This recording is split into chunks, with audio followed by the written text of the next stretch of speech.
Hey, back at it.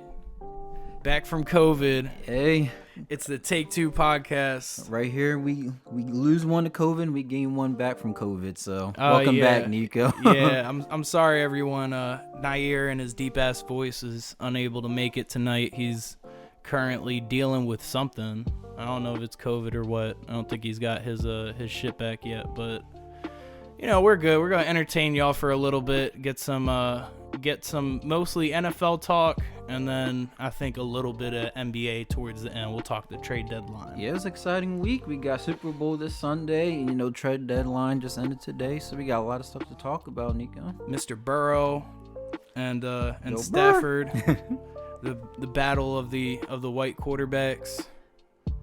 So, we'll get into it. The first thing I wanted to talk about was the Brian Flores situation with the Giants. On a segment on this show several weeks ago, I made a sales pitch as the Giants organization to get Brian Flores on the Giants, right? Come to our organization. Please help us. We're in like coaching carousel hell right now. Nowhere in my like improv of their front office did I say, let's bring you in for a sham interview to just like satisfy a Rooney rule and not hire you or give you a chance. And the way that this entire Brian Flores situation, and me and Tay really haven't talked about this a lot, so I'm interested to hear his perspective on it. But the way that this panned out, for anyone who doesn't know, I'll basically paint the scene for you right here. So Brian Flores, there's currently like 6 or 7 teams that are looking for a head coach. And Brian Flores is, I'm sure, flying around and trying to juggle the prospects of several different jobs at the same time. And in between this, he gets a text message from one Bill Belichick, who was his previous mentor. He was, I believe, a coordinator, right? Yeah, defensive coordinator. Defensive coordinator for some fantastic Super Bowl winning Patriots defenses. Yeah, I think he was the one that put Malcolm Butler in the Falcon Super Bowl? No, that was the Seahawks Super Bowl. Yeah, Seahawks. Yeah. But he also, I believe, was the coordinator for the Falcons Super Bowl. And if I'm not was he in the? No, he wasn't the Rams one. No. Yeah, he was in Miami by them, which was also a terrible firing. But so he gets a text message from Bill Belichick, nonetheless, and Bill's basically like, "Oh, hey, Brian." Congrats on the job. I'm hearing from the Giants and the Bills that you're their guy, so I just wanted to say congratulations, proud of you. And Brian's like, damn, thanks, Bill. I'm really hoping that's the case. I interview with them in like 2 days. Kind of weird they already picked me, but that's how the circles are sometimes. They have their eyes on their guy. Then Brian was like, oh, just checking, Coach Belichick. Was it Brian Flores, right? Or did you mean to send this to Brian Daboll? And Bill Belichick is like, oh shit. Oh shit. I'm sorry. I effed this up. I meant to send this to Brian Daboll. I am incredibly sorry. -BB. Which Bill Belichick signing his text is one of the most Bill Belichick things I can even think of. Sorry, you're cut, -BB. Flores did not take kindly to this. And in what I kind of expected but didn't think what would actually happen, Brian Flores has since filed a lawsuit, class action, and I believe it's in like the early stages of filing, against the NFL for... I don't know. It's something like it's messed up. Just the whole process of racial discrimination, essentially.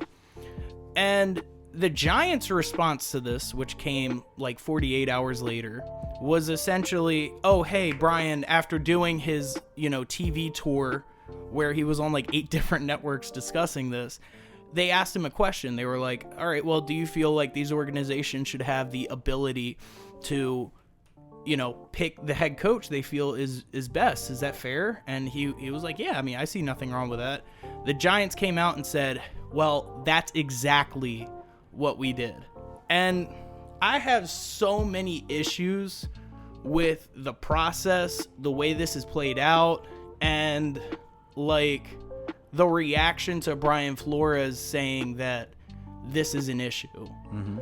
Like, Brian Flores is essentially like, you guys just brought me here to satisfy a quota.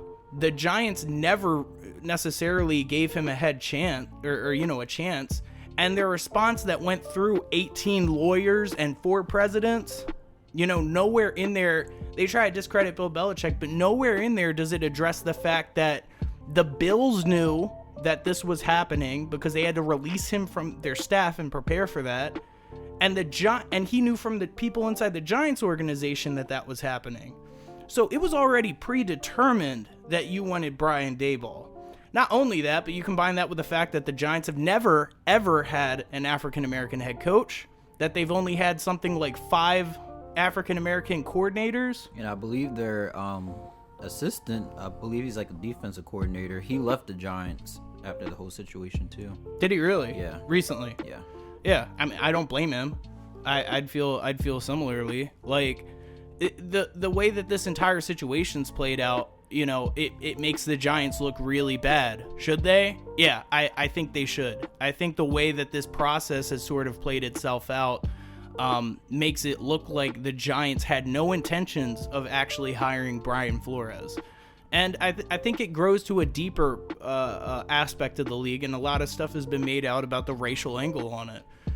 Your player base is 70% African American, right? There's not a single African American owner in professional football. There's not a single NFL African American owner. There's only a handful of African American GMs. And as far as head coaches are concerned, right now there's one, and it's who is it? Steelers head coach Mike Tomlin. Mike Tomlin's the only African American head coach currently. Lovie Smith now. We'll get to that later. Before any of this had occurred, yeah. Right? Lovie Smith got hired. I think Robert Saleh with the Jets, Saleh, but yeah. He's kind of, and if you want to count, definitely a minority candidate. If you want to count the Dolphins head coach, Logic. Yeah, Logic. Yeah, I forgot his. Oh shoot. It's Mike something. Mike McDaniel. Yeah, that's it. Mike McDaniel. Mike McDaniel. But essentially, this makes the NFL look really, really bad. The Rooney Rule was put in place almost 20 years ago, and it has since adapted and grown. I know it changed a little bit a couple of years ago, but it was put into place because there was one point in time in the NFL where there were like 3 African American head coaches, and one of them, which was Dennis Green, was unceremoniously fired from his job after one bad season with a horrible Arizona Cardinals roster. And it's like, the way it looks like to me in the NFL is, black coaches get fired at the same rate that white coaches do, but they don't get hired nearly as much or given a fair chance. Yeah. And I think the people who are making the decisions to hire, head coaches, it's not like a player. You can't just go with a white guy on the player. I think they're able to connect or relate with white coaches, and this is kind of the point I'm getting to. They're able to connect or relate to white coaches or white people in the front office more than the African American guy who comes in who has a background that you're not any part of. And so most of the time they're like, oh, I'm going to have a better relation, or I connect with, or the meeting goes better with a white head coach because that's your culture. You know what I mean? Yeah. Am I coming from the right place on this? Because that was kind of my take. No, you're right, because like when you think about it from top down, when you're an owner or a GM, even if you have, say, like 80% of your players are African American, yeah, you're only giving them a paycheck, and you're having them just play on the field. So in a sense, they're just quote unquote entertainment, as sad as it sounds. The only time that you probably have to deal with them is, trade negotiations, contract negotiations.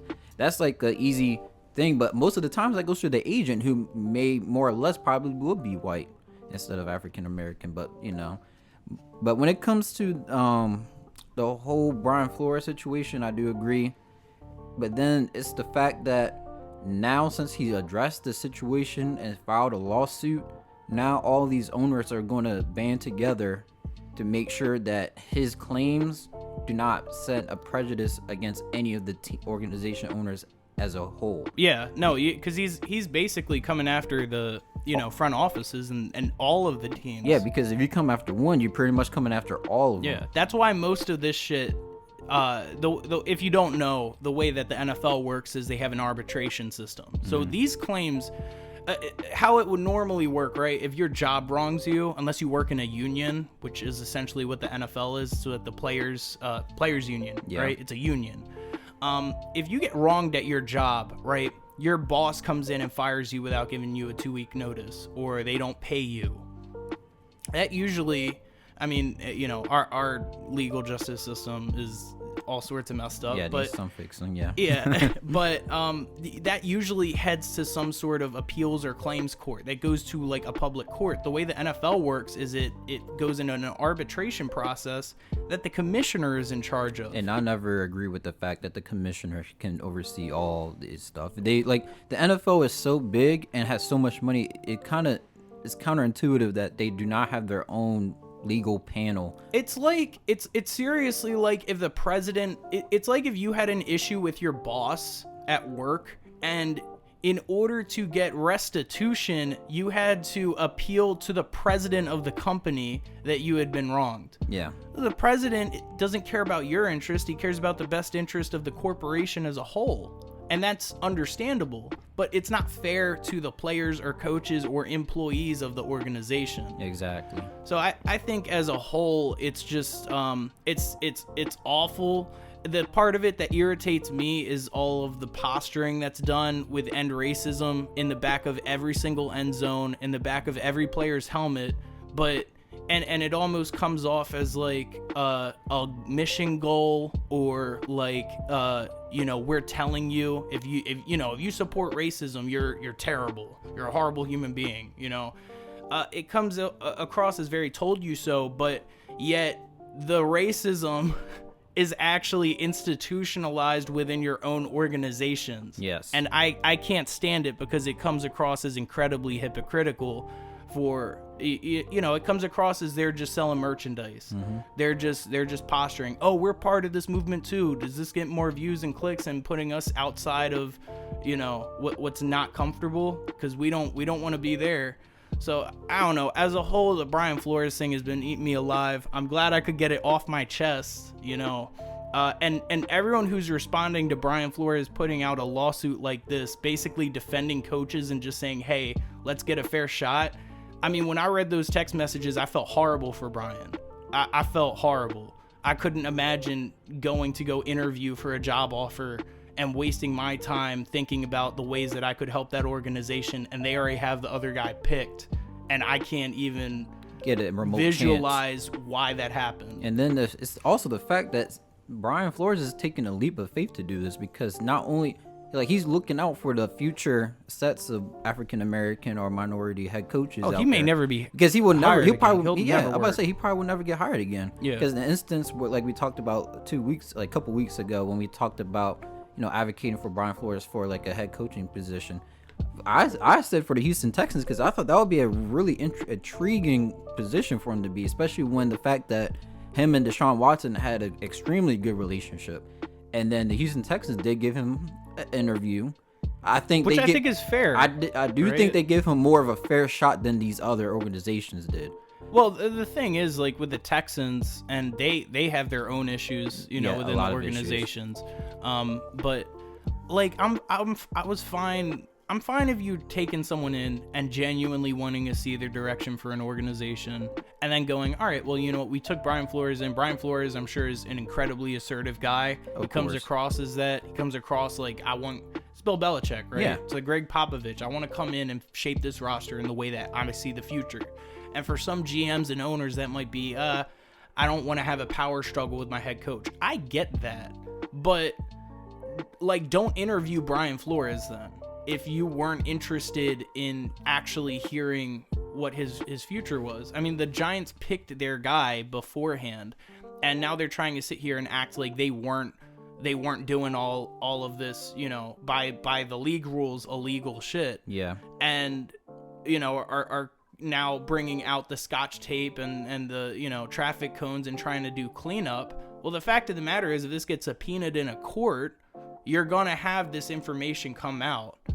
Bill Belichick's going to have to sit in front of a judge. Bill Belichick is going to have to sit, you know, in, I forget what they call it, but before a court proceeding, usually interview. A hearing. A hearing, exactly. He's got to sit in a hearing, and I'm sorry, we're on to Cincinnati, and, you know, these vague 2-word answers is not going to work. Yeah, it's not going to cut it in front of legal counsel. So I don't know. That's kind of all I have to say about it. I'm really I think it's put a sour taste in my mouth, and we'll still talk about the Super Bowl. I'll still be excited and analyze football because, you know, these other teams aren't necessarily you know, the ones that we're talking about. But it's put a sour taste in my mouth. Like the Rooney Rule is just like a Band-Aid for the NFL. I mean, how do you fix it? You really, I mean, there's ways that you can fix it, but it's rooted deeper than just, I guess you could say, the Rooney Rule. Like say for example, just, it might be like a little off of a tangent.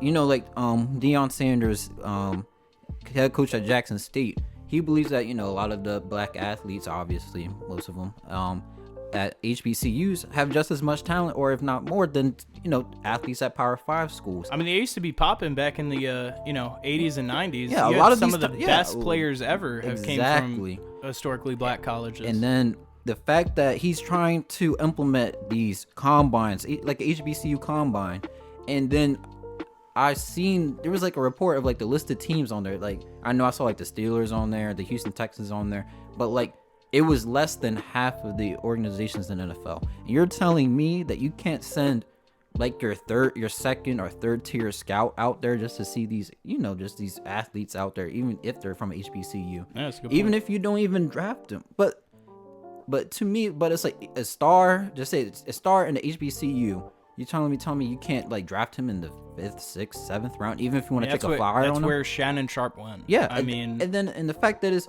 not even just for in the draft, you can scout these athletes and get them after the draft.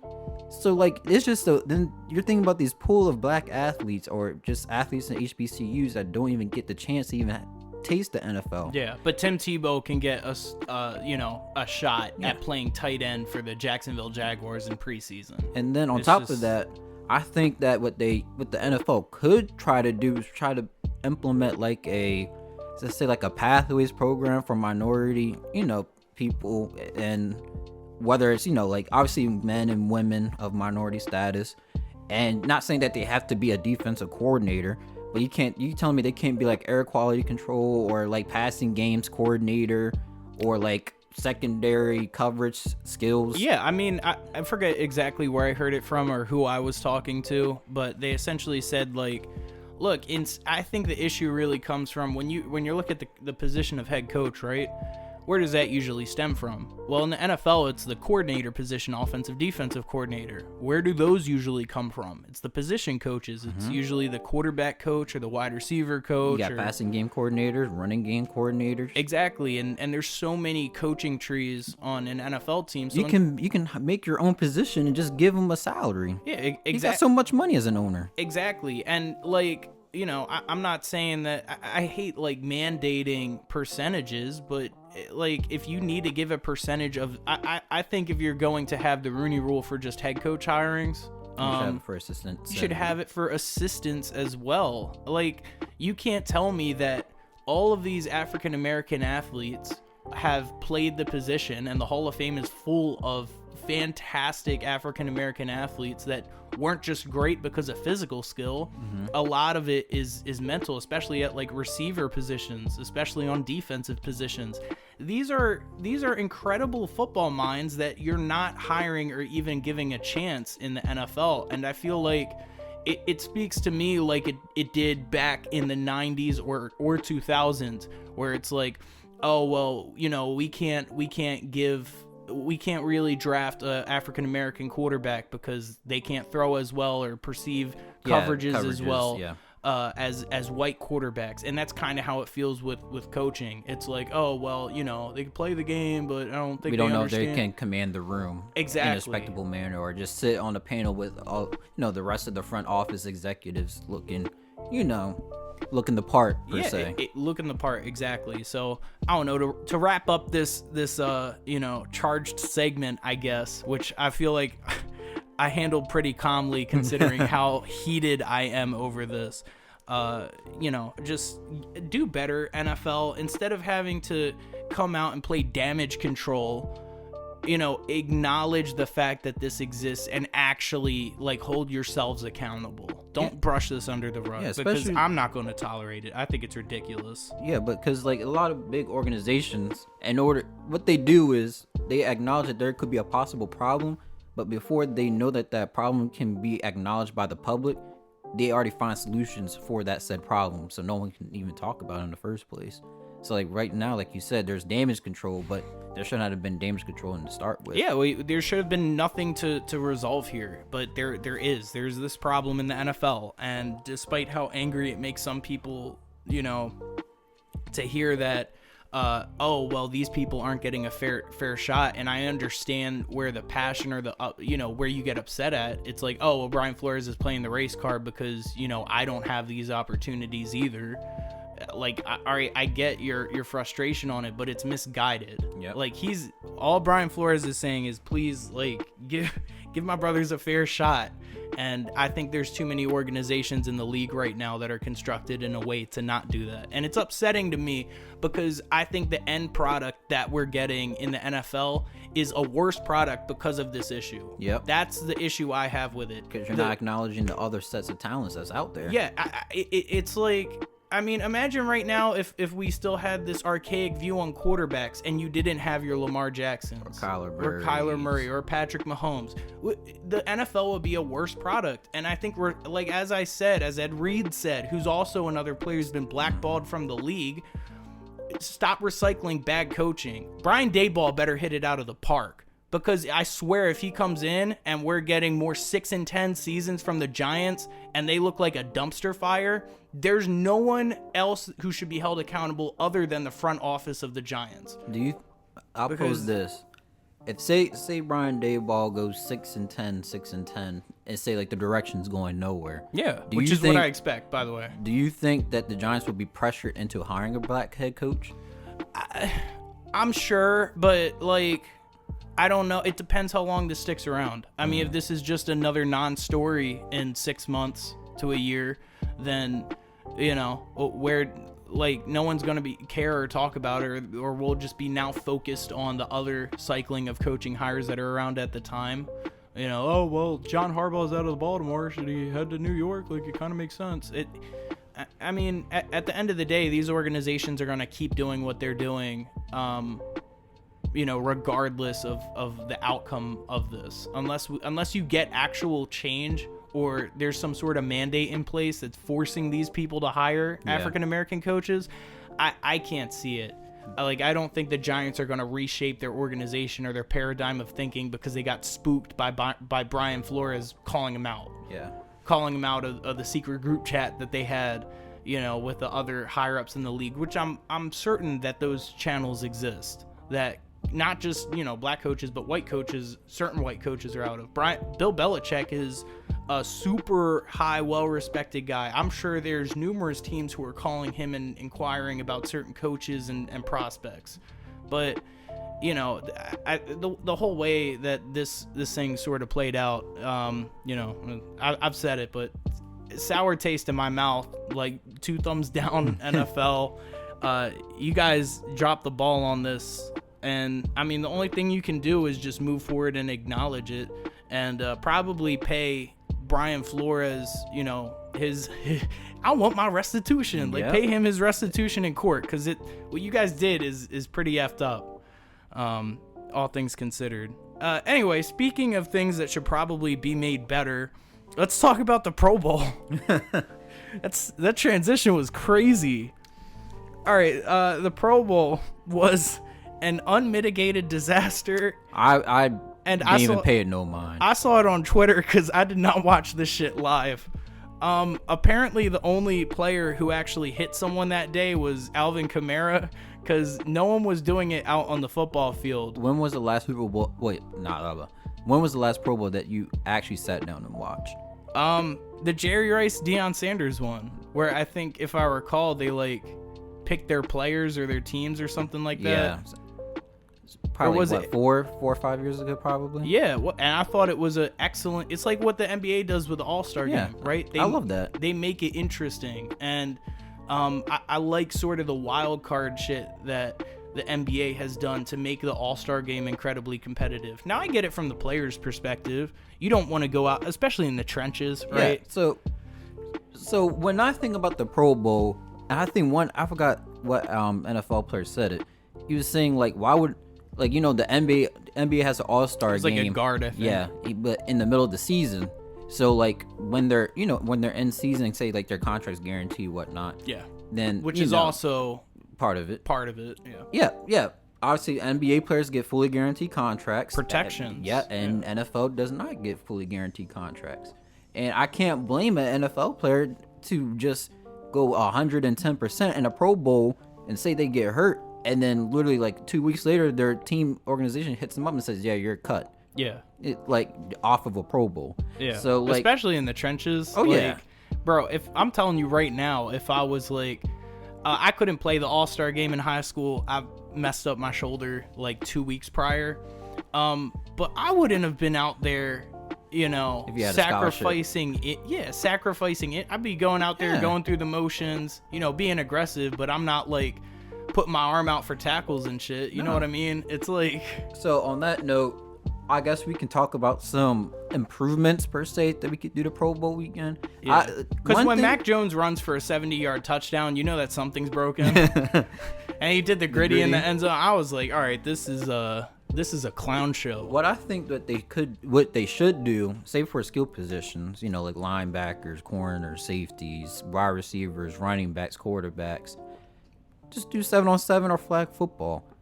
Just have that. It'd be interesting. You can have multiple sets of teams, have like a little tournament that way. Yeah. And plus, like, everybody, especially nowadays, everybody loves offense, high power offense, spectacular catches, and you know, all that stuff.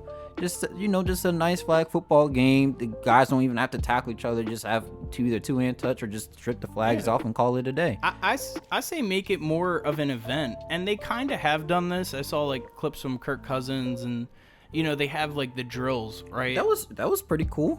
The drills have always been cool. Like best catch is kind of like the slam dunk contest in a way. Exactly. And like in the I think it was the 99. It was either 99 or 2001 between there. They did something at the Pro Bowl where it was like best arm and like the quarterback, like what quarterback could throw it. I think it was like, I saw the clip, it was like Tom Brady and Peyton Manning on there. Yeah, I think they did it at one point. The one I watched was like Trent Dilfer and Brett Favre and Drew Bledsoe. I think Drew Bledsoe actually... No, I think either Favre or Bledsoe won it. But I think Bledsoe Favre had a cannon. Oh, yeah. Yeah, I was shocked how far Bledsoe could actually throw it. But, like, broadcast these events and make them more spectacular. And then, as you're saying, for the main event, do 7-on-7. Don't, like, you know, if you're going to do the wide receiver drills... Make it really competitive. Have like cornerback wide receiver matchups and have some sort of tournament ladder. Like really try to make this shit a spectacle, because right now it's just like a walkthrough. Yeah, then even like for kickers, just have like cool angles where they can make a field goal. Yeah. And then for punters, you know, just have them punt like into either like a trash can, or even have like the kick returners catch as many footballs, field as many punts in one consecutive time. Yeah, for the kickers, it could be like what's the one basketball game called where horse, right? Yeah. Oh, that'd be cool. You could have like kicker horse. Like there's so much cool shit you could do with NFL players, right? These are dynamic athletes. And right now we have them playing a neutered version of the game, because the last time someone really got hit in the Pro Bowl was when Sean Taylor leveled a punter. Like the only thing, I guess, like, it'll be interesting to see how you can make fun of. It will be obviously, as it says, the interior, like offense and defensive line. But then you could probably have like some freak workout warrior type, you know, like. Oh, for like linemen, you could have tug of war. Yeah, or like but tire flipping. Yeah, I like don't that. know, I like like- tire flipping. Tire flipping. Some shit we were doing in high school. Yeah. Like this is, and this isn't some like Oh yeah, outrageous, pushing the sled down the field and do like a relay race per se. Exactly. That'd be cool as shit. This isn't some like shit that we're, that's not part of the game. This is part of football. This is part of the drills. This is the stuff that you guys don't see on Sunday that these players are doing in the off season to prepare, or at least I hope they would be. Yeah, and like there's so many ways that you can just make it fun. You don't have to have tackle or two-hand touch with shoulder pads football. Like there's because clearly it's not working. Yeah, it's not working, and we literally just gave these interesting takes. I would love to see flag football. I would love to see who can throw the deepest football. I would love to see like these linemen do like a relay race involving like strength and all that other shit. I would love to see like just competition drills. That's all because competition. Yeah, football is a competition, and you don't have to make it tackle oriented for it to be a competition. Amen. I agree with that. Yeah. I guess that's a good. I mean, this is me and Tay work 9 to 5s, and I feel like we came up with better ideas than the NFL front office. So I don't know. Hire us. Give us some money. And if you hire me, you have to hire Tay too. All right, I'm not. It's a 2-man package at least. Hey, give us some Super Bowl tickets. You like that little segue we like can get into? It's like I got a new car. It's like the cost of a new car to go to the Super Bowl. It's like, this year, especially in LA, that's like $5,000 for a damn seat. Oh, for like a rafters seat. I mean, if you want to be sitting like in the seats I have at the bank, it's like, $30,000, something like that. Just like how it was for the upcoming Olympics too. It's like absurdly expensive, and not even that. It's like after the game, you want some food? Yeah, I'm pretty sure that's gonna be fucking expensive. You want Uber or Lyft? That's gonna be fucking expensive. You want somewhere to sleep? That's gonna be incredibly expensive. Yeah. All right. So now that we're talking about Super Bowl tickets, we can get into our Super Bowl predictions. Rams, Bengals. What do you think? What are you thinking? I want the Bengals to win. That seems like most people. Yeah, I want the Bengals to win, but I kind of find a hard time choosing against the Los Angeles Rams because Jamar Chase is amazing. Jamar Chase can do basically anything, but the thing is that they're just gonna you have to have Jalen Ramsey shadow him everywhere, and. Oh, yeah, definitely. And you got T. Higgins and you got Tyler Boyd, who are great receivers. I think people don't acknowledge how great they are. Boyd's underrated, I just know how good he is because I had him in fantasy like 1 or 2 years ago. Yeah, and he's a game. They're gamers. And then like catch even balls. got Joe Mixon, and their tight end is pretty underrated too. But the thing is like Uzma. Yeah. Uzoma. Yeah, Uzoma. And CJ Uzoma. The thing is that I'm scared about is that Aaron Donald's going to be a wreck of havoc, but just like the superstar players on their defense, they got Jalen Ramsey who's going to cover, do his best to limit Jamar Chase. You got Aaron Donald's going to command double or even possibly triple teams. And you got Von Miller, who was a Super Bowl MVP, who's going to turn it on, obviously, because it's the Super Bowl.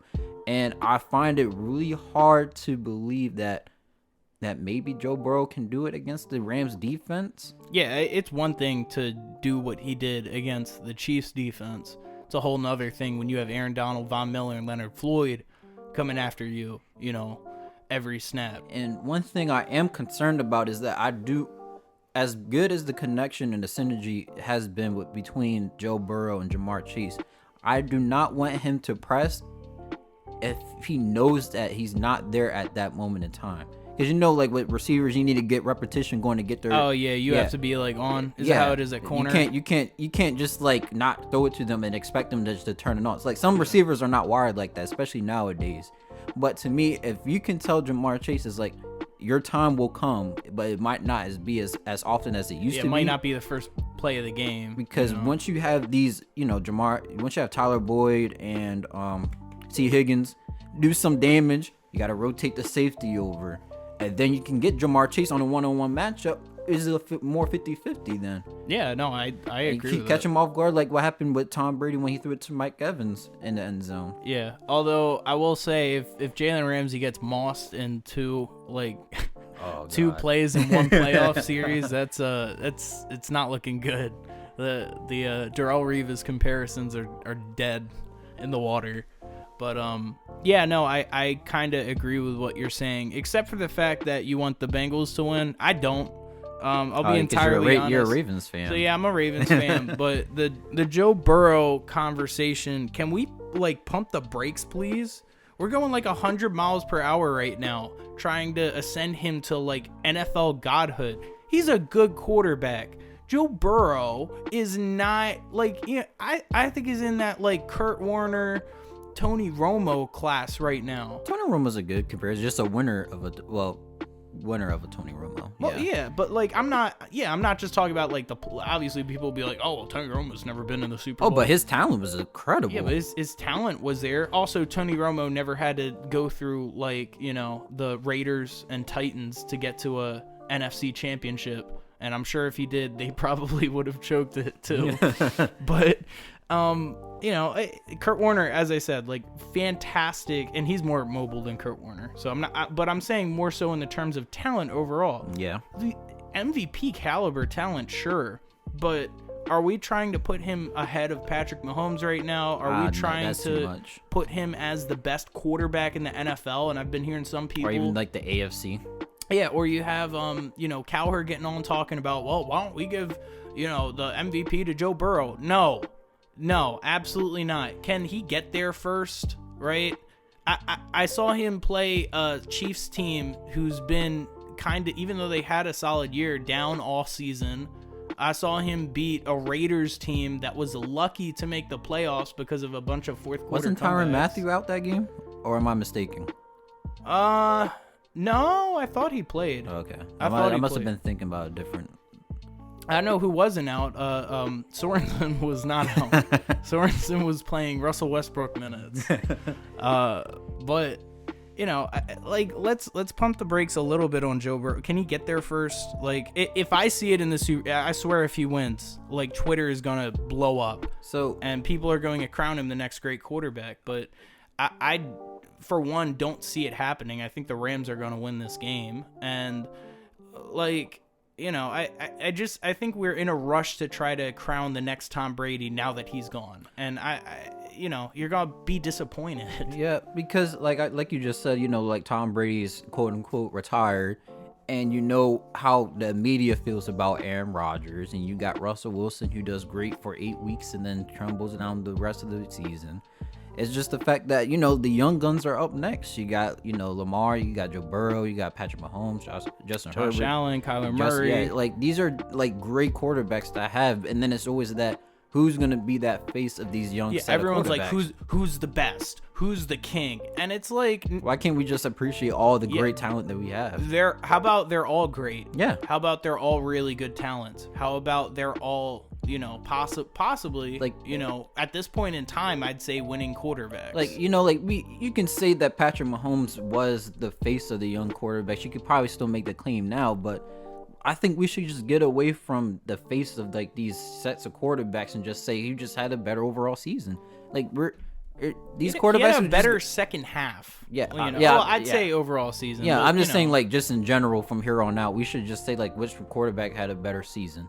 Like we all can acknowledge that these quarterbacks are transcendently great. I think we're 2 to 3. Like, look, if you have this conversation in 2 to 3 years, I'm fine with it. Yeah, I'm fine with these quarterbacks being at least 26 or 27. You know, nearing their middle of their careers, and us now starting to see, all right, these are the guys who clearly are it. And that's kind of coming to fruition, but I feel like everyone's trying to jump the gun on it, you know? It's kind of unfortunate that all of them are in the AFC. Like, the NFC has, like, other than Kyler Murray. Other than Kyler. Who's, like, all, you know, like, elite young quarterbacks. It's just, like, him alone in the NFC, and then you got all the rest of them in the AFC. Yeah, and I don't think that's being fixed anytime No. All of them love their quarterbacks. That's not going to happen. Yeah, no one's letting go of their quarterbacks, and you guys are stuck with Justin Fields and whoever the hell comes out of this upcoming draft. But getting more so back into, like, analyzing matchups, I guess. You know, I think the Rams have the better coach. I think the Rams have the better offensive line. I think the Rams have the better defense. And the Bengals, who've been bad in pass protection, might be stuck in a position to where I think they might come down early in this game. And Joe Burrow is going to have to throw them out of it. Is he going to be able to do that with Von Miller and Aaron Donald and Leonard Floyd in his face? I just saw a Super Bowl 2 years ago where Patrick Mahomes, who was playing at the highest level I've ever seen a quarterback play, not be able to win them, like even make it competitive, throwing footballs while he's falling down, diving, That was terrible dots. to see. And he couldn't do it. So, that's kind of what I'm saying. Like, I don't like seeing this expectation put on Joe Burrow early, because it's like, I think the challenge in front of him is huge. And if he can rise up, I'll give him his flowers. But I have the Rams winning this football game. Probably, I'm trying to think of what a reasonable score would be. 24-17. All right. What I would want, obviously, like I said before, I would want the Bengals to win, but obviously I think the Rams going to win, so I'll probably pick a score about like 31-24. 31-20, high scoring Super Bowl? I think it has to be. I think it'll probably be like, like you said, like the early lead from the Rams. Joe Burrow probably pushes it in the second half, but then they just come up short because the lead was just too much. I think it's going to be really hard for him to be able to get the, the type of passes or plays that he was able to make out in that Chiefs game. That Rams defense is lethal. And are you putting 3 guys or 2 or 3 guys on Aaron Donald all game and letting Von Miller and Leonard Floyd get one-on-ones? And even so, like, I can't really take a good assessment, but like he wasn't really like amazing these past these last 2 playoff games. He was good. He was good, but not like like amazing, like throwing like for 500 yards against the Chiefs, like the 400 against the Ravens, etc. No, exactly. But one thing I do think that's underrated for the Bengals is their defensive line actually gets a lot of pressure with only rushing like 3 or 4, which is really good because you can just send everybody else in coverage, and you will need that because Cooper Kupp is just a matchup nightmare, whether he's in the slot or on the outside. And then but I thought Eli Apple's a superstar. He's a superstar on Twitter. but then the Bengals do have I think they have a pretty good secondary. You got Chidobe Awuzie, Eli Apple. I know I'm missing another corner, but then they got Von Bell. Their safeties are like Jesse Bates. Yeah. And I know I'm missing one starting corner, but Trey Hendrickson. He's not a corner, but he's a damn good defensive player. Yeah, like they got good pieces on that defense, and I think they can make it a decent. I think they can make it a decent game. I think they can frustrate. It'd be much better than last year's Super Bowl. I can guarantee that. Oh, I agree. But I definitely trust Stafford and McVay to be able to generate offense this time, as opposed to what happened a couple of years ago when the Rams made the Super Bowl and they couldn't get anything going. So, since obviously I'm not going to say it for Joe Burrow because he has a ways to go, but if Matthew Stafford wins, you're going to give him a gold jacket or no? Oh, like Hall of Fame? Yeah. Damn, man. I think he's in that conversation. He kind of starts entering that, he's ahead of him right now, but like it'd be like if Joe Flacco played longer, like his prime lasted longer, and he had the stats to be able to get in. Because if the thing is this, if you give Stafford's career right now to Flacco and then have Flacco's playoff success, I think that's a Hall of Fame quarterback. Oh, most definitely. But so if Stafford wins a Super Bowl and all he really needs to do after that is just be competitive in the playoffs, competitive, like if he's just in it, like division, like say like a couple divisional. I don't want to say couple because I don't know how many years he has left. Yeah. Say like a divisional, and then maybe even like an NFC championship. That's not even like required, but like just a couple divisional games, and then I think it puts his career in a different context because people are going to look at him 2 different chapters. Yeah, people are going to look at him as, oh, this was a really good quarterback, and then he got out of a horrible situation, and then you saw his potential, and that'll be the story of Stafford. I want to see that. Yeah, Joe Burrow has his time, but I want to see this for Stafford. I'm sure as a Ravens fan, you probably never want to see Joe Burrow has his time.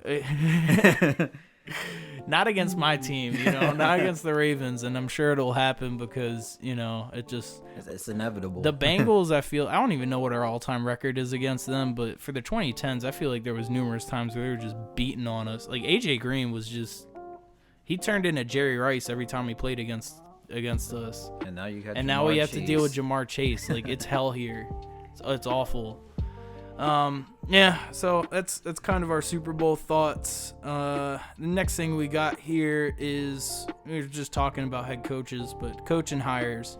So, there's a couple of new additions in the NFL. I think Tay knows them a little bit better than I do while I pull them up. I know. Lovie Smith, Mike McDaniels. You got Lovie Smith in Houston. Just a quick rundown what my thoughts are from there. Although I would like Brian Flores there, I can't be too mad at the selection because Lovie Smith was I think he was like their defensive assistant last year. Yeah. So he knows the situation and what's going to happen. The only unfortunate thing is that it might be another David Culley situation where it's like a 1-year thing, and because their whole organization, their whole like vibe is just in a disarray. It's going to take multiple 2 or 3 years. Yeah, it's gonna take it's good 2-3 years to get through. We got all right. Dennis Allen, I think, is like the New Orleans Saints head coach. He used to be their defensive assistant. Yeah, so we can go down the list. You said Dennis Allen, right? Yeah. So Dennis Allen, who was previously their defensive coordinator for 6 years, and he's replacing Sean Payton. I feel like he's also walking into a Texans type situation. They're in cap hell. Like, bro, he's gonna be the head coach of the Saints for like a year and a half, and maybe a year, maybe 2.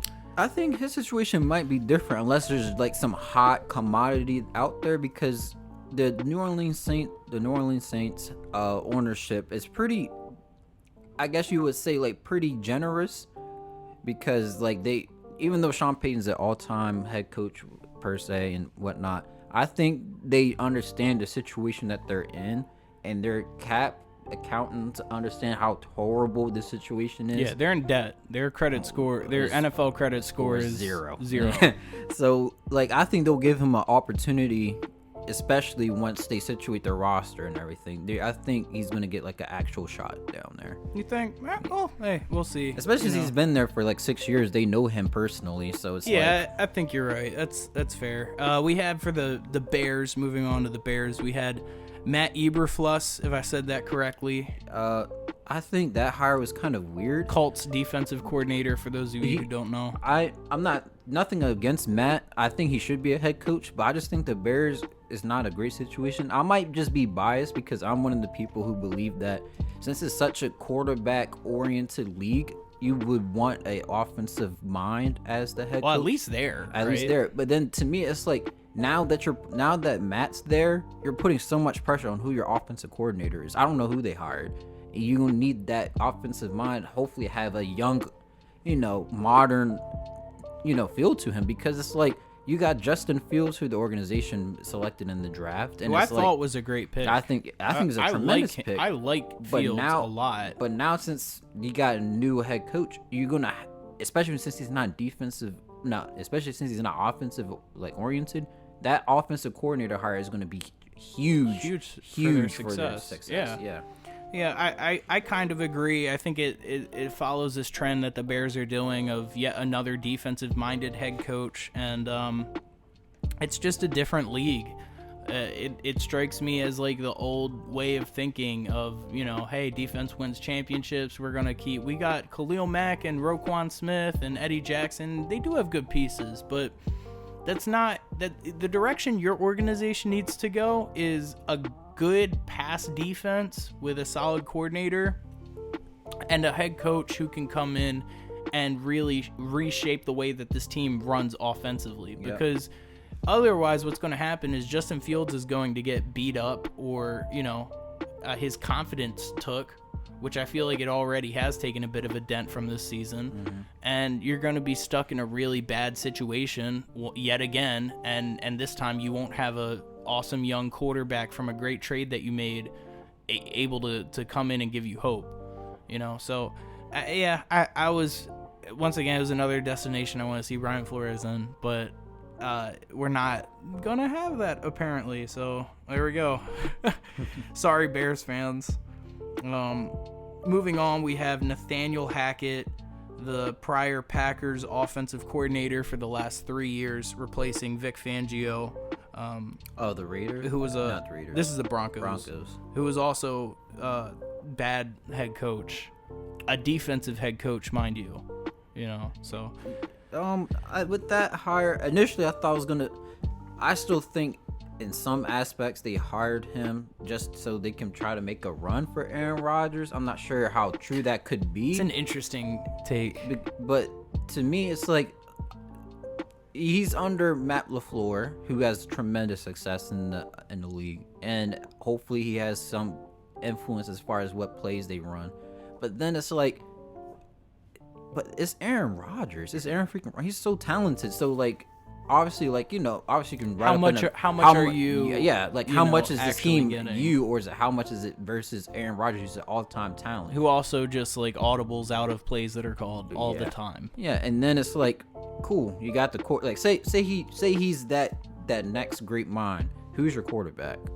Yeah, I think this hire was really to come in and fix the quarterback position, and to get a offensive coordinator in the room who can scheme wide receivers and get a good passing offense going. They have a great, I think they do have a pretty great receiving core in my opinion. Jerry Jeudy, Cortland Sutton, and then I forgot. He's like they have like another receiver. I know what you're talking about. My dad loves him, but it's their favorite receiver. And they just don't have the quarterbacks. Noah Fant at tight end. They just have no quarterbacks. Like I don't believe in Drew Lock. I mean Teddy Bridgewater. I mean he's okay, but like, and then you just have to make sure like hopefully you can land a quarterback maybe this year, or maybe you want to hold off until next year. Maybe try to get Jimmy Garoppolo if the 49ers are willing to get off with them. But if it's Jimmy Garoppolo, I mean like. That's all right. I like it, but I think they'll be Jimmy Garoppolo on the Broncos is probably like it's somewhat similar. You're getting like 10 wins. Yeah. If he stays healthy, and that's a huge monumental if. So you better keep Teddy Bridgewater or Drew Lock. But yeah. So I mean, I think the hire was good, but I just want to see more of what this offensive, hopefully, mastermind can do. Yeah, definitely like a C+ hire for me. Yeah. Right? Like it's solid. Positive feelings, but, it's like the hit rate for coaches, by the way, is like, if you're talking about the Sean Paytons, John Harbaughs, Mike Tomlins of the world. That's rare. It's 20%. It's like 15%. It's hard to get. I'd even say Doug Peterson was successful with the Eagles. Yeah, he was. But like getting that long head coach is hard, and hopefully one of the guys in this pack can pull it off, but I don't see it happening. Lovie Smith went to the Houston Texans. I think we kind of talked about it. Obviously I would wish that. I guess I can't really say because he was already on the staff. Yeah, he was the defensive coordinator. So he already understands the situation down in Houston. Like I said before, I just don't want it to be another David Culley situation. I actually give him a chance because when he actually received a chance, he was actually a pretty good coach. If you want to eliminate I think it was like the Chicago Bears years or something like that. Yeah, are you talking about when he was the head coach of the Buccaneers? Oh yeah, so keep Darrelle Revis and Vincent Jackson. Yeah, so like I believe he did well in Chicago, just the Buccaneers years. It was the Buccaneers years you're talking about. So like I think he can do well. I think he's pretty established as far as controlling a locker room. And like I said, he already knows the situation there. So I think it's a good hire. But do I see him being there for 5-6 years? No. Yeah, it to me stands out as more of a stand-in hire. I think they're going to make the guy that they really want in like a year or two when they really have a vision for this roster. They didn't bring in that guy now. Props to Lovie Smith, but I just don't see it as being a needle-moving hiring. It's just... Like I saw it. I saw a notification on my phone, and I was like, "Oh, okay." It's all right, fine. I mean, to their credit, I don't think the Texans could have necessarily got anyone who would have taken the job. Yeah, been an earth-shattering hire. So, We have Doug Peterson heading to the Jacksonville Jaguars. I love it. And now I'm missing Nair not being here so he could, have a 5-minute rant. I love the hire. I think Doug Peterson got a short end of the stick in Philadelphia, especially when the whole Carson Wentz and Jalen Hurts situation. And I personally think that their GM Howie, yeah, I think Howie Roseman? Yeah, they just had two different objectives, visions, and yeah. I just think it just didn't match up, and it's okay. Yeah, and I think the Eagles did it right. Yeah, it was all right. This era of our football team has kind of played its course. Yeah, we're getting a new quarterback, we're getting a new head coach. And let's sort of.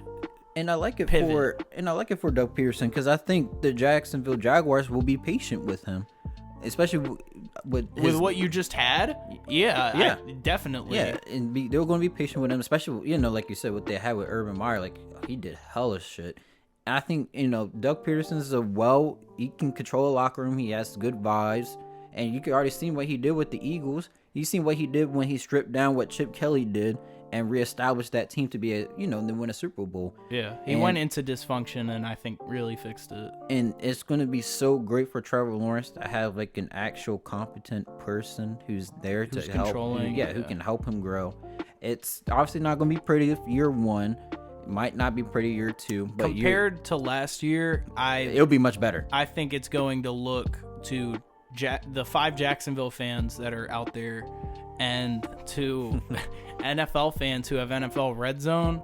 I definitely think you're going to see them this year. Much better. They're going to be much refined, in my opinion. Yeah, I think you're going to see a well-coached Jacksonville team that loses, they just don't have the talent They don't have the talent yet, but they're not losing because the organization's in disarray. They're losing because it's a rebuilding team, and that's okay. What's not okay is Urban Meyer going out there and coaching one of the worst football teams, since the Browns basically, and kicking his field goal kicker and, telling his assistant coaches to explain to them why they should keep their jobs. Yeah. Like it's horrendous. He's a winner and everyone else is losers. Like that was an awful hiring that I actually thought was going to pan out. I thought so too. I did not think it was going to blow up. It's like one of those weird. It's like, wow, it's an interesting hire, and you would think it'll pan out because of his success, but like, I was like, oh well, he knows Trevor Lawrence is a really good coach quarterback combo, but nope. But I do think that Doug Peterson there is walking into a really good situation. Is my favorite hiring by far. Like A grade. Yeah. I love it. You guys for an organization that usually messes up, they did good. And now Doug Peterson will get caught up in some scandal in a week and the team will go 2-15. All right, next was Josh McDaniels heading to the Las Vegas Raiders. He was the prior Patriots offensive coordinator, for those of you who don't know, for the better part of a decade. Last decade. Yeah, that's how I feel about it. Yeah. And because I think I just don't know because I like their interim head coach who's now the special teams coordinator for the Green Bay Packers because you can tell that the whole team gravitated towards him. They all brought into what that intern head coach were to do. And to me it's like, if you're going to replace what every single player brought in, you have to knock it out the park with who you're going to bring in to replace him.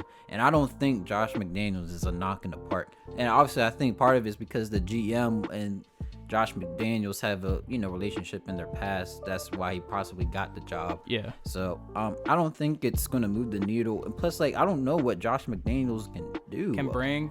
I mean, I think at one point in time he was the Patriots, or not the Patriots, the Broncos head coach, and we saw how that went. with the Tebow Brown. I mean, no, they did well. Team. They did well, but and then you could talk about how Tim Tebow's not capable of making all the throws. But then the one thing that does rub me the wrong way was the situation where he could have been the head coach of the Colts or something like that. I was just about to bring that up. I was wondering if you were going to talk about it. Yeah, it's kind of weird because it's it makes me think he pulled out of. They offered him the job, and he pulled out. Said he'd take it, and all the reports, came out saying that he was going to be the next head coach, and then nothing. He was like, no, I'm gonna stay here. Yeah, it made no sense to me. Yeah, I wouldn't want to hire a guy who will just pull out fleeting. in the last second.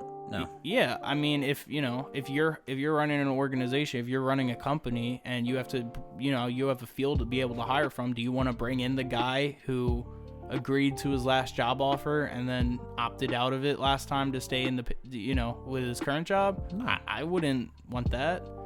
So, I think it's an okay hire. I think the Raiders are going to be where they have been. It's not Jim Harbaugh. That would have been a flashy but good hire. No, definitely. That's like the thing I was saying. I'm like, so depressed he's not coaching next year. You have to bring in like somebody who's like a home run, especially since, like I said, like, the players seem to have brought in towards the intern head coach. Yeah, and then, I feel like was Jim, right? Jim Harbaugh. Jim Harbaugh would have been that coach. Oh, definitely. But I feel like they're just in the same place that they were last year. And that's kind of where they're going to be. They're in a rough situation right now with the Raiders. Not as bad as some teams in the NFL, but they need to have a couple of really, really good drafts. And I like their safety pick, for the record, Trayvon Moehrig. I love him. I think he's a very good safety, but they need a couple more of those because, with Henry Ruggs being incarcerated right now. You got to make sure they do your background checks. We'll leave it at that. Yeah, I mean, it's rough there. Next, we have Kevin O'Connell, who was the Rams offensive coordinator pretty much up until this year, I believe. And he is going to be replacing Mike Zimmer for the Vikings. Yeah. I see why they made this hiring. It makes sense. I believe Mike Zimmer's tenure there has run its course. Yeah. I do think that the hiring was interesting. I do like the coach. I think the fit makes sense. The fit makes sense, but to me, it's kind of like, I mean, you possibly still have Aaron Rodgers in the division. So let's say Aaron Rodgers is still there. Yeah. But then you got Kirk Cousins. Kirk Cousins to me is a good quarterback. But the thing is, to me, he might not lose you games, but he's not going to win you games at the same time. I think I heard something where he's currently like the all-time leader in completion percentage, or like if he's not all-time, he's like top 3. Yeah, which is kind of a weird stat. You wouldn't think that with Kirk Cousins unless you watched him play. Yeah, then you'd understand. He's one of the people where it's like you have to watch the game to be like, okay, he didn't do enough. If you looked at the stats, you'd be like, holy shit, this guy's like top 10. Yeah, but no, he's like a 11 through 15. But no, he's not 15, but I'd say like 11 to 13 kind of range. Yeah, I'd put him in like 16, 17 personally, but yeah, no, I mean, Kirk Cousins is good. I think the fit makes a lot of sense, as I said.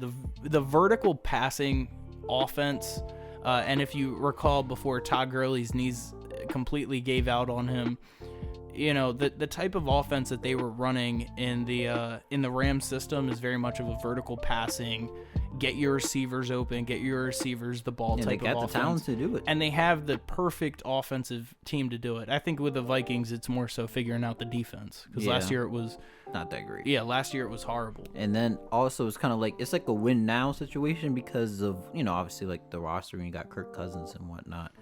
And it's like, can you do that? Yeah. So I mean, overall, I thought it was a good hire. Yeah, I think it's pretty good. Solid. I like it more than some of the other ones. I'll give it like a solid B. Yeah, I'd go there too. I'd probably say a B. Now we get to Brian Daboll for the Giants. I feel like I've already said what I feel on this. People are going to try. So what the Giants organization is doing right now, I'm going to try to take the Flores thing entirely out of this analysis and try to be as objective as possible, right? It's not Brian Daboll's fault that the Giants are idiots. You know what I'm saying? Brian Daboll, if you guys don't know, was the Bills' offensive coordinator the last 3 years, so he kind of developed Josh Allen into the superstar that you're seeing right now. And I'm pretty sure the pitch, at least for the Giants, from the Giants' perspective, is can we bring in Brian Daboll and have him do that to Daniel Jones? No, you can't, because Daniel Jones is freaking horrible. He's not a starting caliber NFL quarterback. Josh Allen was bad his rookie year. Like, it was rough. But you could see the talent there. Yeah, but he was just unrefined. Yeah. Daniel Jones is just a mess. Like, he can't get the ball to his receivers. When he's running the offense, it looks like a backup's playing. And part of that may have been the coaching with what they had with Joe Judge, having them run, QB sneaks from the QB own 10-yard line. QB sneaks from the 5, But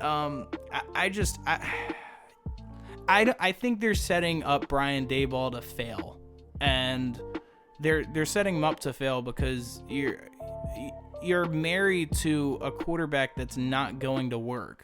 And this never pans out well. When organizations stick by bad quarterbacks for years because they're like, well, we picked him high, you're set back for you're going from a possible 1 to 2 year rebuild to you're in hell, for like 3 to 5. And it's nothing wrong accepting when you're wrong. Like we got a most recent example, the Cardinals. They selected Josh Rosen. And then they were like, shit, this is not going to work. This guy sucks. Yeah, let's get rid of him. Let's admit that we're wrong and get Kyler Murray. And look where they are now. Yeah, you're trying to take a quarterback who is the most turnover prone player in the NFL, and you're trying to turn him into, like, I don't even think he can turn into a competent quarterback. Like, I'm not a Daniel Jones fan. I don't think he can do it. And you have a lot riding on this hire to hit because Saquon had a horrible, atrocious year. The offensive line's bad. And you now have, Kadarius Toney, who's a shining young star. But if your quarterback situation looks like this, you have the potential for this to blow up, like really, really bad. And lose a lot of assets because you have to trade them because they're pulling an Odell. And they're like, bro, you guys are killing my career here. The only thing I can see would be interesting to see them do is try to inquire about Mitch Trubisky, even though he's not like the greatest, obviously, but he knows the system because he's the backup for Josh Allen in Buffalo. Yeah. And it's like, all right, Giants, like you can see what I can do if we have a more competent quarterback. I don't want them to do that with Daniel Jones because, like, I agree with you. I don't think Daniel Jones is capable of doing it. Yeah. But I believe, like, it's sad to say that I believe more in Mitch Trubisky than I do Daniel Jones. And that's just how I I mean, they're kind of like the same player. Yeah. But at the very least, Mitchell's more refined. A Pro Bowler for one. Mm-hmm. I mean, he had one good year. And two, like, has shown you flash. First of all, he's been in the playoffs also. Mm-hmm. And won a game, if I recall. It was the legendary Dink Doink. That was them, right? Yeah. Yeah. Game against. Hold up. Was that? No, they lost that game on the Dink Doink. Yeah, that was when they lost to the Eagles. But he was playing. Yeah, I mean, but I agree, like, completely. I unfortunately, I just don't see this hire panning out. But overall, I see the direction. And I like Brian Daboll as a head coach. Hopefully the organization can relinquish the control that's necessary for him to create a winning organization and a winning culture there. I don't think it'll happen.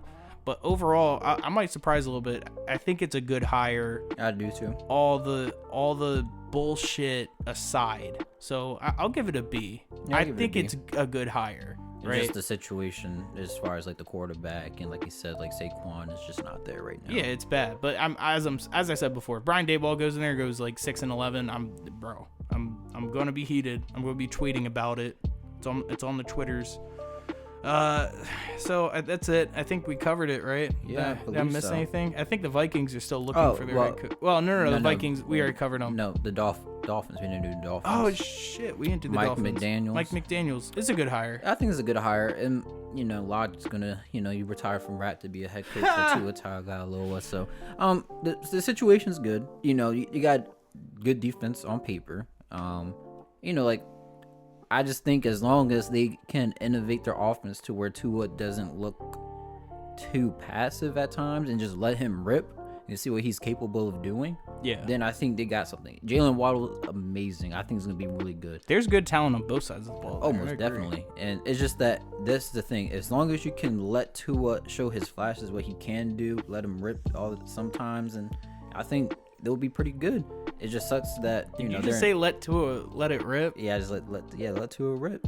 Can he? I don't know. Like, I'm not like saying I like don't 40 think times a game. I mean, Flores like, has been like, capping him. I think he's a fairly limited quarterback. Part of my issue with him is the vertical ball. But the thing is that what's the offensive scheme looking like? I don't know who their offensive coordinator was last year. Yeah, well, it was Flores calling the plays anyway. I mean, if you watched any Dolphins game, and I was at the misfortune of having to watch them play the Saints, who at one point in time had like -4 yards in the second quarter. Flores is a solid play caller, for them.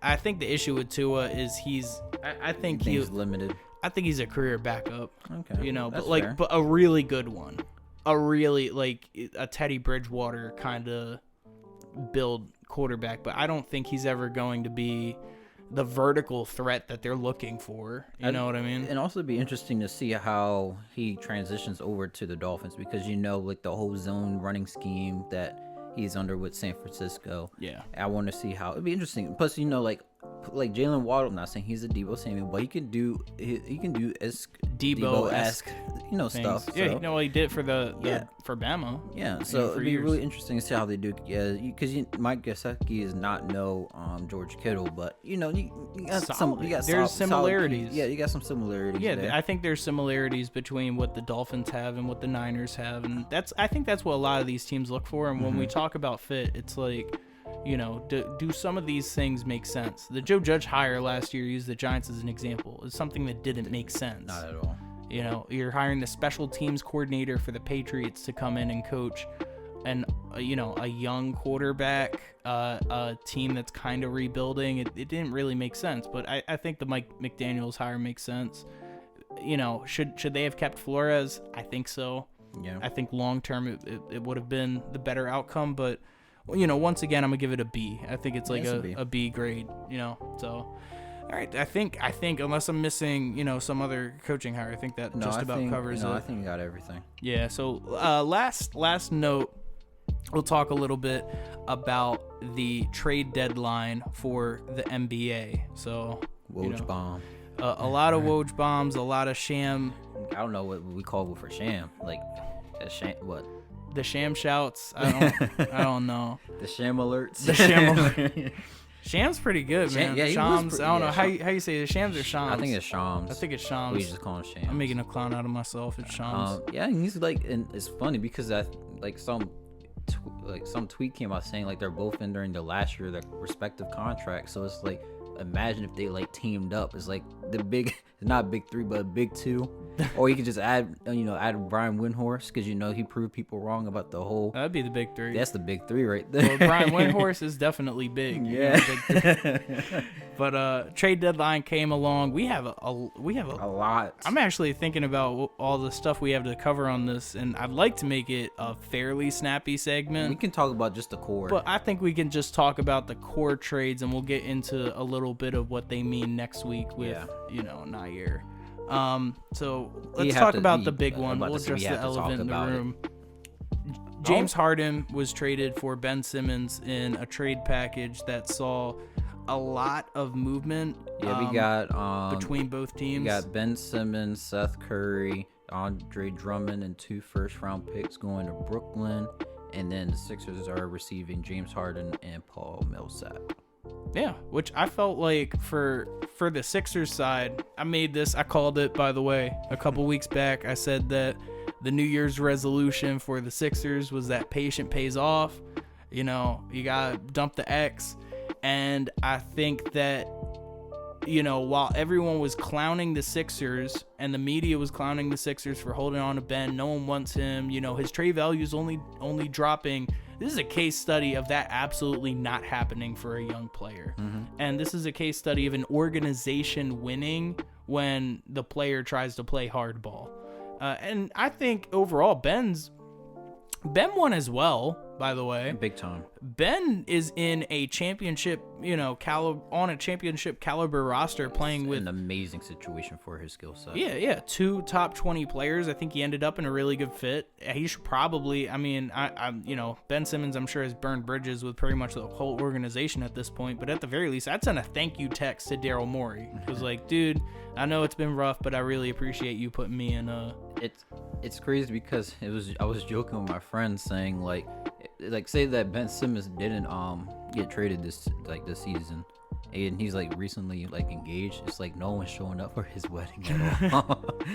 So but going back to the trade, yeah, we could talk the details. What does this mean for basketball? You know, to me, the Sixers are not going to be there yet because to me they still have some tweaking to do. I love their starting five. You got, obviously you got Joel Embiid, who's the dominant force down low. You got James Harden, who's the master ball handler. The thing I'm concerned about is like how is Tyrese Maxey going to perform when he's going to be more off ball, when he's not going to be having the ball in his hands. James, I'm open. Pass the ball. No, you're good. You're good. And then like you got Tyrese Maxey, defensive stopper. And it's like only thing you would want for him is just to stand in the corner, shoot some threes, hopefully, just a threat. You don't have to be amazing, just be a threat. Yeah. The thing is like, just and then obviously Tobias Harris. I don't know. I'm sorry for almost forgetting about him. I don't blame you, but it's fair. He's like an okay 3-level scorer. But the thing is like they need. I don't want to say they need more. I just think they need more supplementary pieces. Man, if Danny Green, he's still on the team. Yeah, he wasn't part of the trade. If Danny Green can just morph into what he was on the Lakers, I think, and play like a prominent role in the playoffs and get solid playoff minutes. I don't know. I think it's a win-win for both teams, at least as it currently stands. And then I think it also comes down to Doc Rivers managing the rotations. I have a lot of friends who are like Sixers fans, and they make a great point. There should not be an instance where at least 2 of your current starters are like your 5 starters should never all be on the bench. At least 2 or 3 of them should always be on the court. Oh yeah, Doc is notorious though of having a super sub lineup. Yeah, and it works when coming off of your bench is like Tony Allen and I'm Big Baby Davis. And then they also had like Lou Williams who can give you like 18 points a game. Yeah, like that works when you have the depth. The Sixers unfortunately don't currently have that, and I think they gave up a little bit of their depth in this trade. However, to be able to get James Harden and the original trade package, let's not forget, to the Rockets was Ben Simmons, Tyrese Maxey, and like 2 to 3 firsts, somewhere in there for James Harden. For him to do this trade now and only have to give up really Seth Curry, a couple of contracts really at the end of the day for James Harden and 2 picks, one of which being in 2027, the Sixers aced this entire Ben Simmons debacle. Yeah. This was a disaster. Daryl Morey came in and he said, no, I'm not going to be, reactionary. I'm not going to trade him for, I think the Pacers at one point had an offer in for their point guard, Malcolm Brogdon, and, some role players. And, the Trailblazers were like, hey, we'll give you CJ. No. And he's like, no. And credit to Daryl Morey to cashing in on Joel Embiid's fantastic season, because nothing would have been worse than seeing like Joel Embiid literally just. I think it would have been disgruntled. Yeah, because like even Doc said we need more guards. Yeah. And even though he gave a guard to get a guard, but like Seth Curry is not no James Harden obviously, but they're just going back to the fact that you're maximizing Joel Embiid's amazing season. And it'll be such disfortunate if it would have been in the playoffs, and it's like, if only he had a number 2. Yeah, and you're going to have that now. Now, I'm not expecting this to be Kobe and Shaq immediately, if not ever, by the way. But, I'm not expecting them to jump in and immediately look like a fantastic team. But I'm expecting them to still at least stay where they are, and then hopefully you're growing into the playoffs. Well, seeding-wise, I think they can jump because, like, the whole, 1 through 5 is, 1.5 games. Frail, yeah. But how many times do you think the ref's gonna blow a whistle for the Philly games now? Oh, it's gonna be like, I know the TVs say it's 7:30 to 9. I'm telling you right now, the Sixers games are about to be 7:30 to 9:30, 10. Oh my god! You're getting a couple extra commercial breaks in there. It's gonna be a while, but no, I like this trade a lot for both teams.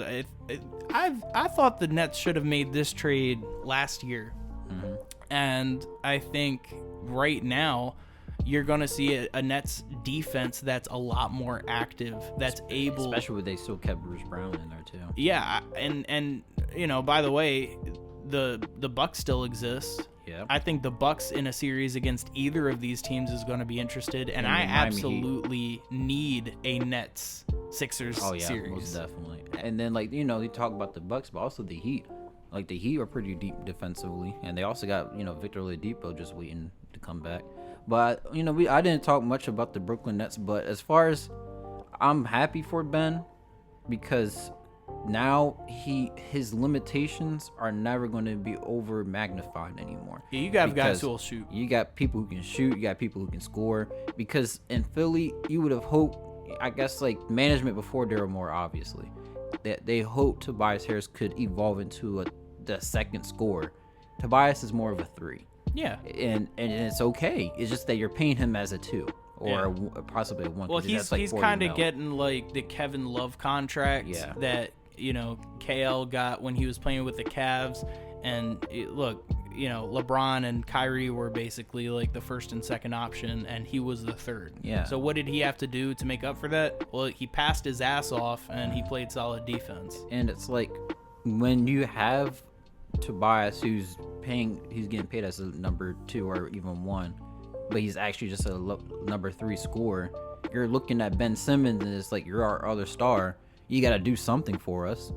And the fact that he's offensively limited with no it was other, awkward. Like, it was awkward. And now he's in a situation where you know that Kevin Durant and Kyrie Irving is going to give you a bucket, and you know they can space the floor. And on top of that, you have Seth Curry, who can shoot the lights out, and you got Patty freaking Mills. Yeah, no, I like the Nets team a lot out of this. And then, like, now, well, for away games.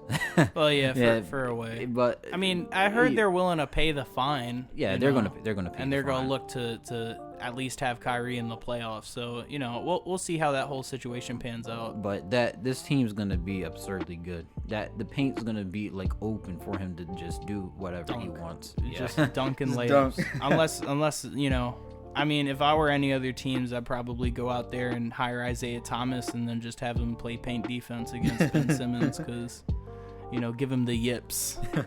But yeah, so that's the I think that's really the primary trade. There's a couple of other ones that we'll talk about. Let's talk about the Mavs trade. I think so. Yeah, the Mavs. And just blurting in the top of my head, they traded Kristaps Porzingis for David Bertans, Spencer Dinwiddie. I think they sent a second round pick. They also, I think they also traded somebody else. Yeah, they traded. Did you say Davis Bertans? Yeah, they got Davis Bertans and Dinwiddie back. I forgot what else they did. Yeah, so that might have just been that was it. It was Kristaps and a second round pick for Spencer Dinwiddie and Davis Bertans. And I think it's. I think it's okay. I mean, you might look at it on paper and be like, oh my god, the Wizards got Kristaps Porzingis, and it's like, all right, but when is Kristaps Porzingis going to play all these games? He's a unicorn because you rarely see him. Exactly. You know?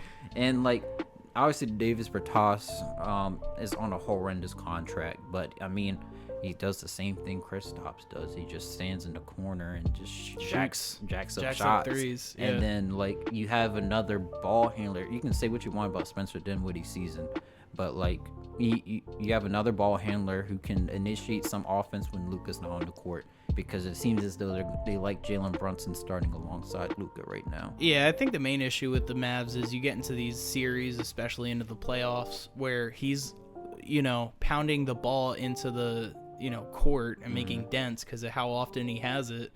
And you know, you need the main thing they needed was more guards who can play make and get the whole team involved. And this feels like a trade to do that.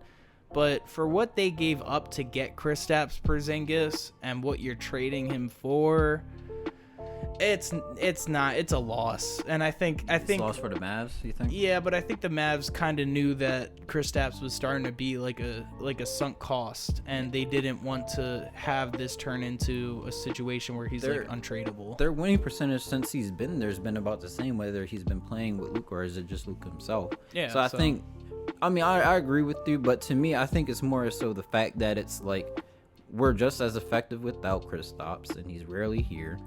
Let's just like you said, get another support system as far as another lead ball handler for Luka, and just get a big man who could, occasionally shoot and space the floor, because that's all the maps are, just a spacious. Because I think for some NBA stats is that they have they create the most open shots, so it's just space the floor. Yeah, a solid offense. Yeah, and their defense is pretty damn good. Was pretty damn good. Yeah. So I mean, I think it's a. No, they're all right. It's okay. I think I'll give this a trade a C. I mean, it's okay. That's fair. I'd go C-, but it's only because of what you gave it up. We'll cover two more here, and then we'll drop off. So we have the Wizards sent center Montrezl Harrell to the Charlotte Hornets, and in return they get young asset, I believe, Vernon Carey, and they also get Ish Smith from it as well. Well, I mean, you replace Spencer Dinwiddie as your point guard-ish type, and then Vernon Carey. I mean, he's okay. I forgot this was a 4-team trade too, by the way. But the thing for the Hornets is they needed a big who has interior defense, not an interior big who just can give you more. I guess you could say offense. Montrezl Harrell is a good player. He's a good energy player. Great off the bench. But awesome in 2K. Yeah, but it's the fact that he's not gonna shut down. He's not an interior force. Yeah. And I think if they could have got somebody, I think Jakob Poeltl would have been a great pickup for his contract though is you got to eat that. What, Jakob Poeltl? Yeah. It's 10, 12 million. Yeah, I mean, it's 10, okay. 12. I'd rather pay 10, 12 for Trez, but I guess that's just me. I agree with what you're saying though. The overall sentiment. The issue with the Hornets is their paint defense has been atrocious all year. And will continue to be atrocious. And you just brought Montrezl Harrell in, so it's going to continue to be bad. But hey, dumb diddly D, the alley-oop dunks are going to be spectacular. It's going to be... in the contact finishes. It's going to be Hollywood. And honestly, the Hornets might be must-watch basketball. Oh, they are. They already kind of are, but I think with Trez there, it's exciting. Oh, yeah, but is this a winning move? Nah, not really. Would I have made this trade if I were the Hornets, though? Yeah, I would have. I think. Yeah, for what you gave up, yeah. Yeah, for what you gave up, I felt like it was pretty solid. You're bringing a guy with Trez who's, already on an expiring contract, if I'm not mistaken. Yep. And, you're trading away bench pieces for it. Yep. So, yeah, overall, I think it's solid for the Wizards. In this debacle, you also had Washington trading guard Aaron Holiday to the Phoenix Suns Washington traded Aaron Holiday for cash considerations to the Suns. Okay. So yeah, I mean it's a footnote. Yeah, the Suns got Torrey Craig and Aaron Holiday. The Suns just kept getting their bench deeper. They're just getting better. Yeah, I mean they're probably, if not the favorite to come out of the West again this year, definitely in the running for best team, in the West. Especially when you're looking at the Warriors, when their bench is heavily deep. They're good. Deep. They're good. So it's good to see that the Suns are trying to match that as well. Yeah. So last thing we'll talk about is none other than the Los Angeles Lakers, who are absolutely a story. Le GM. I'm guessing that Rob Pelinka forgot to set his alarm this morning. I'm guessing that no one woke up in the front office or they took a self-care day because no trades were made. LeBron must have been hungover. You remember he said, I'm going to drink some wine and go to sleep. Yeah. I heard Damian Lillard was on the live and he saw Bron pop in. He was like, Bron, make the call. Come on. And Bron was hungover. No trades were made. The Lakers are stuck being an absolute disaster. I was on one of my favorite things to do more than anything else is to jump into Twitter Spaces. I love the feature so much. The Lakers Twitter Spaces, for those of you who aren't in them, is truly a spectacle to behold. If you're frustrated with this team, just jump on Twitter and see if you can get into some of these spaces. These fans are pissed, and rightfully so. The Lakers are the most frustrating basketball team to watch in the league, and it is not even close. Not even close. They are such a mess, and for as great of a basketball player as I think LeBron James is, I think he holds some blame on this. For one, bringing Russell Westbrook to the Lakers, and two, not making this work. And some of it's on Russ. Actually, quite a bit of it's on Russ. Russ is taking these bank shots where me and Tay were talking about a little bit before the show, but he's not getting the same air he is on his jump shot. He's trying to hit like the side of the backboard Chris Paul style and bank it in, and not just are they not dropping, none of them are dropping. Like, I don't think I've seen him hit it. No. At all, like for 2 weeks. And he's missing layups. It just seems like, and you get in this shooting slump. For anyone who's played basketball, it's kind of like, it feels like there's a lid on the rim and there's nothing you can do to get the ball in. And it's unfortunate to see that with Westbrook. But my issue with this basketball team, and why I don't think that, they might miss the playoffs, because it's one thing to have offensive struggles, right? Mm-hmm. It happens with every basketball team. You go through periods of great shooting, of great offense. You go through periods of bad shooting, bad offense. Their defense is horrible, and for some reason they're ranked like middle of the pack. They cannot stop anything when it matters. They can't stop any guards. Yeah, there's a reason. I feel like the Lakers have been in more overtime games this season than any team in NBA history, and it's because when it's crunch time, they can't stop anyone. And my issue with Westbrook is it doesn't just feel like, he's bad on offense. He's awful defensively. He's really, really bad. And that's what's costing them games. It's not just the turnovers, the fact that he has the most minutes played and the most turnovers in the league by a mile. It's not the fact that he can't shoot the three.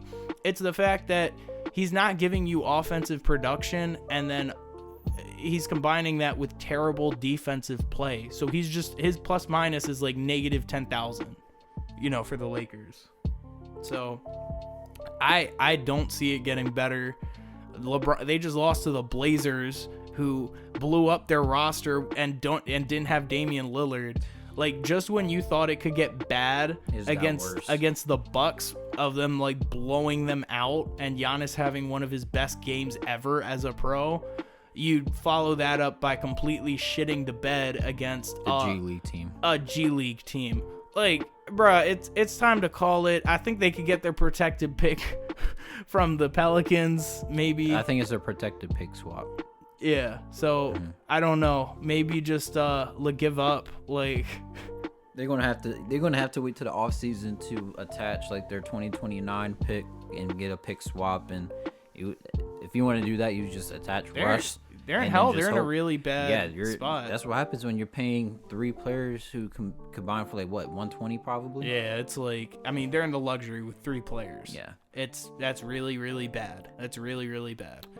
This is what happens when you get LeBron though. The GM comes in, he trades everyone, and it feels great at first, and then you're just like, well, damn. And then just kept him. Yeah, and then he wants to sign, clutch clients, and it's kind of my issue with LeBron. I mean, yeah, he has 4 championships with 3 different teams, but this is I remember when he first came to the Lakers, I was like, bro, please do not put them in cap hell, because you're going to be stuck on a bad basketball team.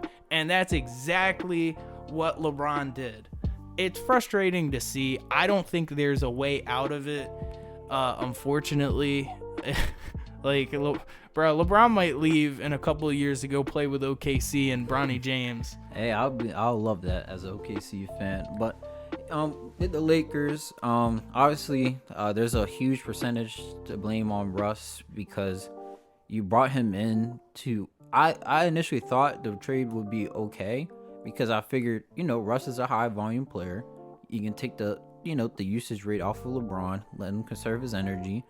And, I mean, the usage rate doesn't matter though when you're not scoring or can't produce offense. Yeah, but this was like before. Oh yeah, no. I agree with what you're saying. So what I figured, but the thing was, in my mind, I wouldn't think all the time you'll see LeBron and Russell Westbrook and Anthony Davis on the court at the same time. I thought at least this would look like him mainly. I don't want to make it seem like I'm calling him the bench player, but like more of like, all right, you stagger the minutes to where Russ is the first one off as a starter, and letting him like man the second unit, because that's where he thrives. Well, I think that's what they're gonna have to do. That's what they're gonna. Yeah, exactly. They're gonna have to do that, because like you just can't live with it right now. And the only thing that the Lakers can do this season is just the buyout market.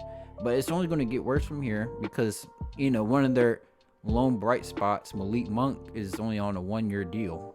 Well, he's gonna get a bag this offseason. Oh, and he should. He's playing his butt off on a bad basketball team. And then you also use your mid-level exception on Kendrick Nunn, who has never played a damn. I forget if he even played in the NBA. Like it feels like it's been a year. And then you see these reports. I'm not sure how true they are. It's like, oh, Dennis Schroeder was willing to be playing behind Russell Westbrook, and it's like, oh no, we'll just take Kendrick Nunn. I kind of agree with that though. I mean, yeah, but then it's like now you're like, he's not playing. So hindsight's it's 2020, but it's like, it looks bad. Yes, now it's like you got Kendrick Nunn. You're going to have to bank on him, producing somewhat. And then you got it, like theoretically you like, oh, you got Wayne Ellington 3-and-D, Trevor Ariza 3-and-D, but these guys are pretty old. Where's the D? Yeah, where's the defense? And they should have. That's where my criticisms were beforehand. They signed Trevor Ariza. I'm like, this is a horrible signing. I think LeBron a couple of years ago like broke his ankles on like a behind the back dribble move and sent him into the rafters like against the Blazers one game. And I've never been Trevor. The last time Trevor Ariza was a good defensive player was like 2016. The Rockets days. I mean, the Rockets days. He hasn't been that guy for a while. And they sacrificed a lot of their young, good defensive talent with Alex Caruso, who should have been on this basketball team. Okay, they had him over THT. Yeah. And instead of that, it's like we have to deal with I'm not gonna call names. So we have to deal with THT not performing because he's young and still developing, and just the team's in disarray. I don't see a good way out of it. My hopes were that Russ would come in and it'd sort of be like a LeBron D Wade situation, in like 14 where Wade was a little bit older. And I'm not saying like with Wade they had to, if I recall, he couldn't even play back-to-backs, but at the very least you still had like a competent or smart basketball player. And I think unfortunately what they're getting with Russ is not that. So, bad season for the Lakers. I think it's a throwaway. I don't know what they're going to do next year. I don't even think you have options. You don't. Really. So, they're pretty much in a situation for until after next season. But by then, LeBron is like... LeBron's going to be out. Yeah, he's going to be out or a corpse or both, honestly. So because, the only thing you could do is just hope the salary dump Russ next year to some team willing to accept it. Yeah, or like LeBron has to hire his hitman or something to. I'm not gonna go there. But yeah, no, it's not good. So that pretty much covers everything that we had to talk about. If you like the content, like, comment, and subscribe. We got hopefully one of these coming out every week, assuming the whole crew doesn't come down with COVID. It's Super Bowl weekend, so you can't be too sure. Omicron's pulling like a Game 6 Jordan. This is crazy. It's going nuts here. So thanks for listening. Thanks for watching, and we'll see you next week.